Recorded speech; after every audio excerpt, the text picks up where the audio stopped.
El versículo más usado para evangelizar, más predicado desde los púlpitos y más enseñado en los hogares cristianos. Pero lamentablemente el más distorsionado y descontextualizado de la Biblia, Juan 3:16.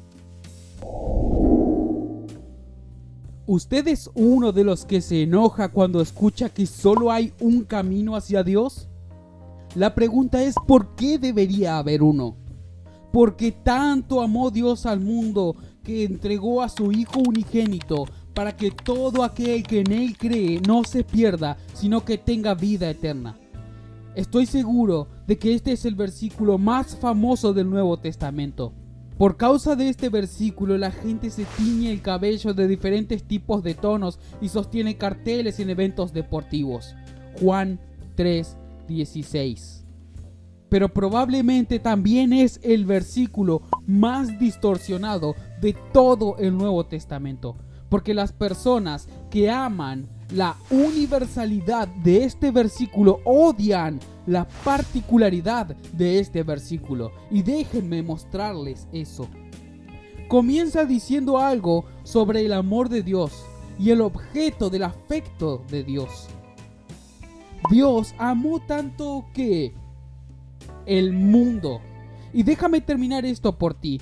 Según la interpretación contemporánea de Juan 3:16, Dios amó tanto al mundo que dio a Cristo y salva a todos en el mundo. La gente extrae de este texto una doctrina de salvación universal, que Dios ama tanto al mundo que salva a todos. Pero obviamente eso no es lo que dice el texto, y los particularistas dicen que Dios amó al mundo lo suficiente como para proporcionar un camino de salvación para todos los que están en Él.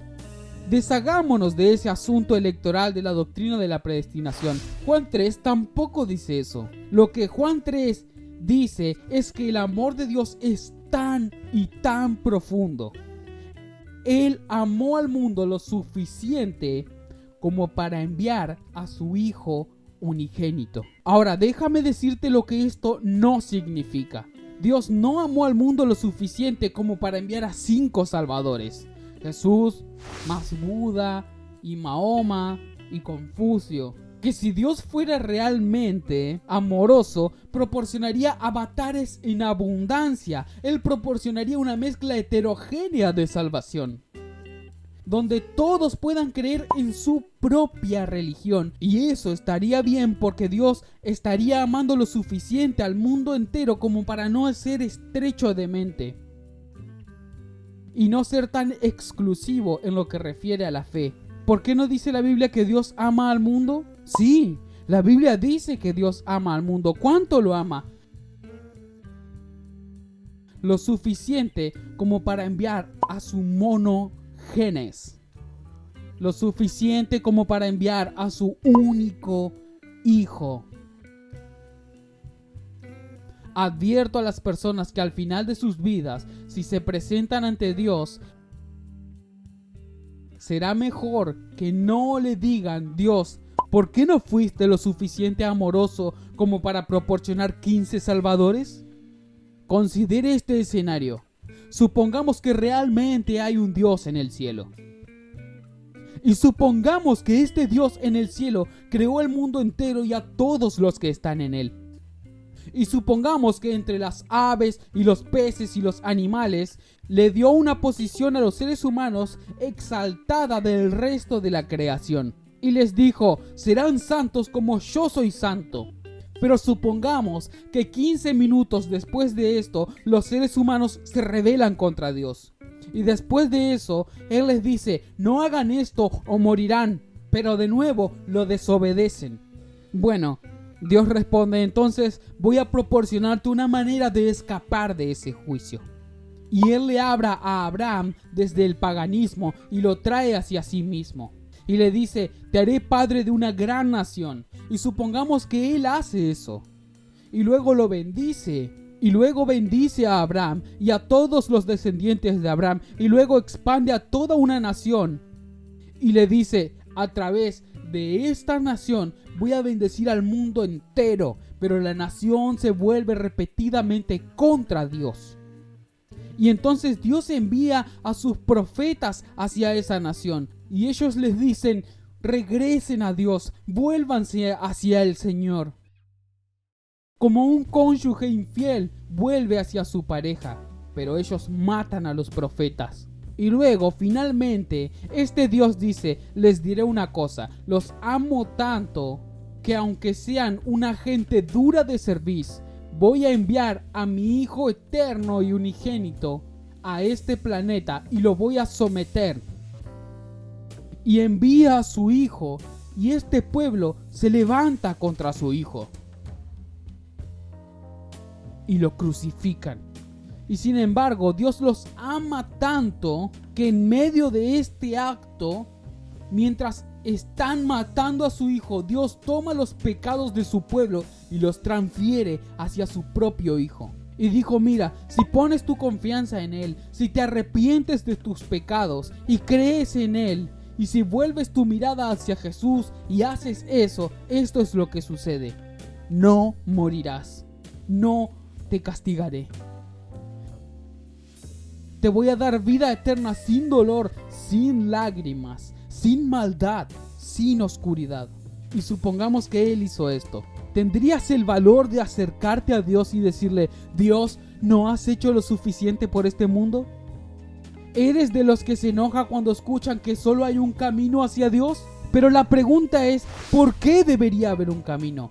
No porque hay solo un camino. La pregunta no es por qué hay solo un camino, la pregunta es por qué hay uno. Bueno, Dios ama al mundo lo suficiente como para enviar a su Hijo unigénito. Pero pensemos en las profundidades del amor que Dios ha mostrado al darnos a Cristo, cuyo nombre es tan digno que no debe ser mencionado al mismo tiempo que el de Mahoma o Buda o Confucio o cualquier otro, ya que Dios tiene un Hijo que desde la eternidad vio la gloria del Padre. Y Él vino desde el seno del Padre para ser alzado en una cruz, para que todo aquel que en Él cree no se pierda, sino que tenga vida eterna. Muchos leen Juan 3:16, pero ¿cuántos conocen Juan 3:36?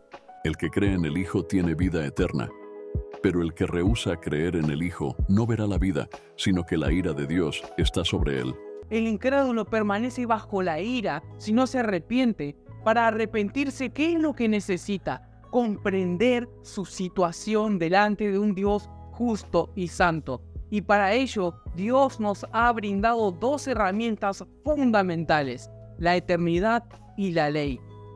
Sobre la eternidad leemos en Eclesiastés capítulo 3 versículo 11 que dice que Dios ha sembrado eternidad en el corazón de los hombres. Y sobre la ley leemos en Romanos capítulo 2 versículos 14 y 15 que Dios también ha puesto las obras de la ley en el corazón de los hombres. Esto quiere decir que todas, absolutamente todas las personas saben que hay algo más allá después de la muerte y saben que quebrantar la ley de Dios es algo malo y que ofende a Dios. Quizás algunos lo niegan, pero en sus corazones lo saben porque Dios lo ha puesto ahí de manera perpetua.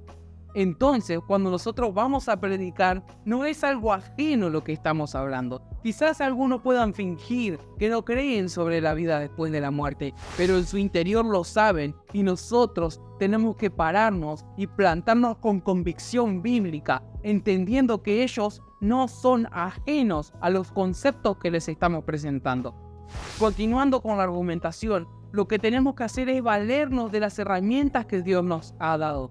Es decir, utilizar los 10 mandamientos para mostrarle a la persona cuánto ha pecado al transgredir la ley de Dios, cuánto ha adulterado, cuánto ha mentido, robado, idolatrando el dinero, tomando el nombre del Señor en vano, no guardando su día. De diversas maneras, todos hemos quebrantado la ley de Dios. Y esa es la primera herramienta. Y la segunda herramienta es, como hemos quebrantado su ley, merecemos el castigo eterno en el infierno a causa de nuestros pecados, porque la paga del pecado es muerte. Entonces, en el momento que la persona comprende su situación delante de Dios, Es ahí cuando nosotros presentamos la gracia en Cristo y el amor en Cristo, no antes, porque si nosotros presentamos el amor de Cristo a una persona que no está arrepentido de sus pecados, a una persona que no se ha humillado delante de Dios, rebajamos el amor de Dios hasta un lugar donde va a ser pisoteado por el pecador no arrepentido. Pero cuando nosotros presentamos la ley de Dios y presentamos el destino final de aquellos que quebrantan la ley de Dios y la persona es contristada por el Espíritu Santo y confrontada por el Espíritu Santo, es ahí el momento de presentar el glorioso evangelio de nuestro amado y bendito Salvador. Te aliento a que uses las herramientas que Dios te ha dado para presentar el evangelio bíblicamente y para que hables del amor bíblicamente, para que no rebajes el amor de Dios hasta donde los pecadores puedan pisotearlo, y para que hables del amor de Dios como Cristo lo hizo, como lo hicieron los apóstoles, como lo hicieron nuestros hermanos a lo largo de la historia de la iglesia, y como el Espíritu Santo usa su palabra. Si quieres saber más sobre cómo presentar el evangelio de una manera bíblica y que agrade a Dios sobre todas las cosas antes que a los hombres, te dejo este video de Paul Washer donde él te enseña más recursos sobre evangelismo. Esperemos que este material le haya sido de edificación. Si desea recibir más contenido como este, suscríbase a nuestro canal y deje en los comentarios cuáles han sido sus impresiones. Oramos para que la gracia y la paz de nuestro Señor los acompañen. Amén.